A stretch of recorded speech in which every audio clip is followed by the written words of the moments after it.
Hey, Wazza here, back with another video. I'm watching Raw, about halfway through it, right? And I'm watching this Rusev versus Otis match. And it helped me remember something that I meant to make a video on a long time ago. And that is 50-50 booking.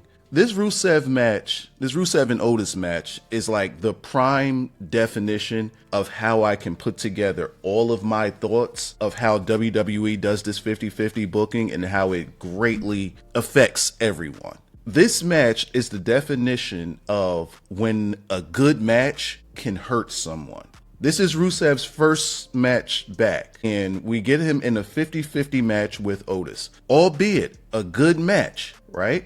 And people always say, hey man, we want these good matches. We want these good matches. Raw was littered with good matches tonight, good segments tonight. I'm about 2 hours in. I got another half hour left. And so far, I'm not seeing any misses. Maybe that's because I'm not streaming and I can pay attention. But back on topic, people want these good matches, but then they come at a cost.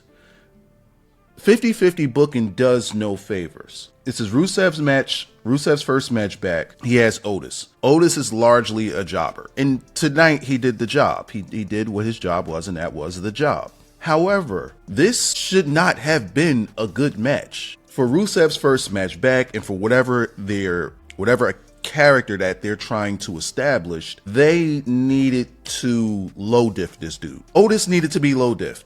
This should not have been a problem for Rusev. There was, a part in the match where Otis hit him kind of hard. Well, all right. So it was. He didn't even punch him with his hand. He kind of hit him with like his wrist, but it was to the back of the ear, and that could really daze and knock out somebody. And a lot of ring talk, and Rusev got his receipt back on that. But beyond the point. This should not have been a back and forth match. Why? Because of how they've established what Otis is. Now, if they're building Otis, then this would make sense, but it still doesn't do any favors because Rusev is priority now, and we shouldn't be making him look weak in any sense and form at all. And when you have somebody like a Otis, we've seen Otis get low diff. We've seen Otis get treated like fodder. But you know who else that this Otis thing didn't help? Again, Otis is not a bad wrestler. Otis can go. But the other time when Otis had a 50-50 match with somebody and it hurt them more than it helped? That was Gunther.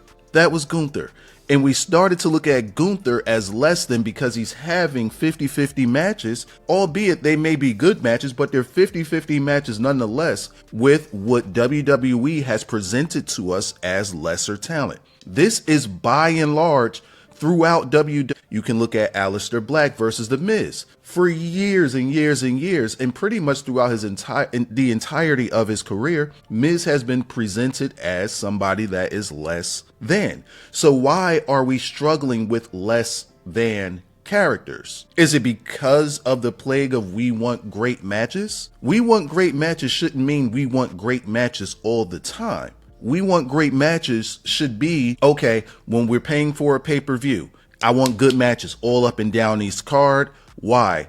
Because these people should be seen as equals if they're going to be wrestling on this pay-per-view. They should be seen as equals. But if we're building on a weekly show which is supposed to be for character progression, the lesser thans should be treated like the lesser thans. If you're not going to treat the lesser thans like the lesser thans, then you need to bring in enhancement talent. This way people can go over, you can shorten the matches, but you can have more matches. You can develop more characters this way if we get them to work with enhancement talent. Now, Otis and Tozawa, the way that they're presented, the way that they're treated, they're portrayed as enhancement talent. So at the end of the match, when it's all over and Rusev powders, letting Tozawa know like, another time, we're not going to do that. And then he comes back in. First, that makes you look weak because you just back down to Tozawa after a good match with Otis, but it's Tozawa. Dog, you could have baby shaked him instantly. But he powders, he backs out. And then when Tozawa turns his back, that's when you come in and attack him? No, why should Rusev ever give ground to somebody that's a third of his size? To me, it just doesn't make sense. And again, it speaks to the larger problem of the psyche and the psychology of how you build a character and how a character is now perceived by your audience based off of what you've shown his characteristics to be. This is not a Rusev problem. This is not a Gunther problem. This is a WWE problem that they show up and down the card. Every match is 50-50. It don't matter if the person that is going over is the one that they're establishing. The other person, they're still going to make that person look good. They don't have to make them look good, because there may come a chance in which you say, okay, let's go back to the Otis example. We've beaten Otis down, beaten Otis down, beaten Otis down, but the crowd loves him. At some point, we have to start building him back up so that we can get a payoff to him being this enhancement talent. And in the future, we cash in on that so that the crowd can finally go wild when Otis starts winning. Not saying no world champion thing or anything like that, but when we finally start building him up, we shouldn't be, again, if we're building Otis up to something, cool. Do that on Otis's time, not on Rusev's time. That doesn't make sense because it doesn't look good for Rusev's first match back. Especially when we seen Gunther, after struggling with Otis and Tozawa, then just beat the tar piss out of both of them. Just beat them down. Okay, cool. But then we see Rusev struggling mightily with them. So what does that tell us? Again, psychology, this instantly tells us, oh, Rusev's not on that level. He's on this mid-card level. Now, if that's the position that they wanted to put Rusev in, hey, Rusev, we're bringing you in. We gotta build up our mid-card. We gotta make our mid-card stronger. Hope you don't mind. Rusev says, okay, cool, no problem. Just make sure you strap me. Cool. So that's fine, but you still don't make him look weak at all. Give him some enhancement guys to work with. Let him go through them and then give him an Otis, and then you can have this match. This way you can parallel Otis, again, only if you're building up Otis, which I don't believe that they are. And if they're not, then this is truly a waste of time. But you build them up, and you can build them up parallel. This way, when they do clash, if they had this match after about 3 months of building them both up, then that payoff works. That match works. I don't want a good match between Otis and Rusev coming out the gate. This might not make sense to some people. Some people might say, damn, man, you're going to complain about everything. They have a good match and you complain about that one too. Look, when I speak, I give very detailed explanations as to why I feel the way that I feel about certain things. Timing matters. Psychology matters.